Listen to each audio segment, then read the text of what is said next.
8:30 को आपका एक्सीडेंट होता है और 9 o'clock आप मेंस की एग्जाम देने जा सकते हैं। इंटरव्यू से पहले 1 महीने तक आप हॉस्पिटलाइज्ड है और उससे 1 वीक पहले आप दिल्ली जाके उसकी प्रिपरेशन कर सकते हैं। तो luck has to come with you, उसको आना पड़ेगा और आपको आईपीएस बनाना पड़ेगा। कि मैं एग्जाम के लिए निकला, मेंस मेरा था, सुबह GS3 का पेपर था। 8:30 को मेरा स्कूटी स्लिप हो गया, मेरा लिगामेंट इंजरी हो गया, लेफ्ट हैंड में इंजरी था, सीट से ब्लीडिंग हो रहा था। लेकिन मेरे पास 2 ऑप्शन थे। मैं खड़ा हुआ, मैंने देखा okay my right hand is safe and I decided I will go to the exam hall and write the exam. मेरे पास 2 ही ऑप्शन थे, या तो मैं वहां से उठ के रोने लगूं, यार मेरे साथ ही ऐसा क्यों हुआ, मेरा एक्सीडेंट हो गया, मेरा मेंस खराब हो गया और हॉस्पिटल्स जाओ, या दूसरा ऑप्शन था कि मैं देखूं कि मैं 3 घंटे और सरवाइव कर सकता हूं। हाँ कर सकता हूं। मैं मेंस के लिए एग्जाम हॉल में गया।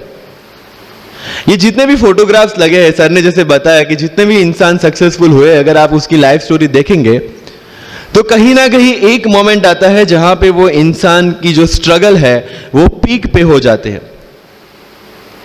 वो इस मोमेंट पे आपको डिसाइड करना है कि आपको वहां से यू टर्न लेना है या आपको वहां से आगे निकलना है। इन सब लोगों ने डिसाइड किया कि उनको वहां से आगे निकलना है, एंड दैट इज द फंडा ऑफ लाइफ। सक्सेस उन्हीं को मिलता है जो इस स्ट्रगल वाले मोमेंट से आगे निकलने की सोचता है।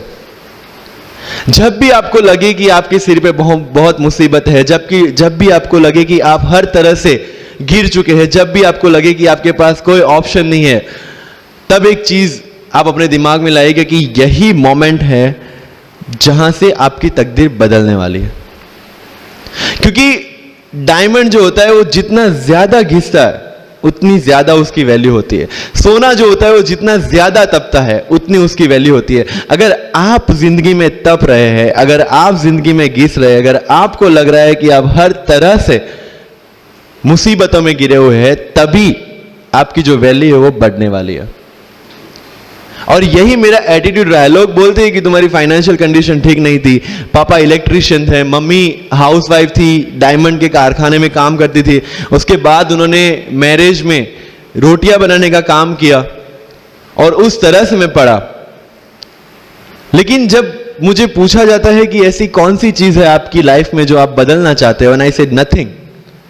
क्योंकि अगर वो चीजें नहीं होती मेरी लाइफ में तो शायद आज आपके सामने में नहीं होता। तो अगर लाइफ में प्रॉब्लम्स है, अगर लाइफ में स्ट्रगल है, जैसे सर ने बताया struggle is a part of life and I strongly believe in that. Bharat वर्ष का सपना चंद्रगुप्त ने देखा, चाणक्य ने देखा, और उस भारत वर्ष को बनाने के लिए जब ये संघर्ष जारी था, और तब राजा धनानंद की डॉटर दुर्धरा से चंद्रगुप्त को प्यार हो जाता है, और जब चाणक्य उनको बोलते हैं कि नहीं तुम्हें उससे दूर रहना है, और तब चंद्रगुप्त बोलता है आचार्य कभी कभी सोचता हूं कि जिंदगी में या ये भारत के सम्राट बनने के लिए इतना त्याग, इतना बलिदान ना देना होता तो। और तब चाणक्य रिप्लाई करते हैं तो हर कोई भारत का सम्राट होता। This is the fundamental rule of life. अगर आईएएस बनने के लिए, आईपीएस बनने के लिए सैक्रिफाइस करना नहीं पड़ेगा, अगर उसके लिए आपको त्याग नहीं करना पड़ेगा, तो आज पूरे इंडिया में हर घर में आपको आईएएस आईपीएस मिल जाएंगे। मुझे एग्जैक्ट डेट याद है, 23 मार्च को मेरा इंटरव्यू था। 20 फरवरी को मुझे हॉस्पिटल में एडमिट किया गया क्योंकि मुझे इन्फेक्शन हो गया था बॉडी में, एंड बहुत हाई फीवर था, तो आईवी के अलावा कोई ऑप्शन नहीं था। 1 मार्च को ठीक होके मैंने सोचा चलो दिल्ली निकलते हैं। 2 मार्च को मैं दिल्ली पहुंचा।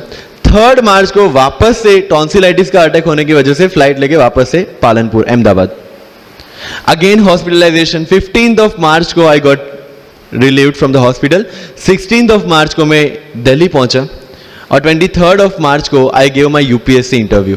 तो 1 महीने का हॉस्पिटलाइजेशन। उसके बाद जब दिमाग में ये था कि मेरे साथ जो लोग इंटरव्यू दे रहे हैं वो 1 महीने से प्रिपरेशन कर रहे हैं, एंड 1 महीने से मैं हॉस्पिटल में था, again I thought this is the moment to prove yourself. I went to the interview, और पूरे इंडिया में 2nd highest marks in interview.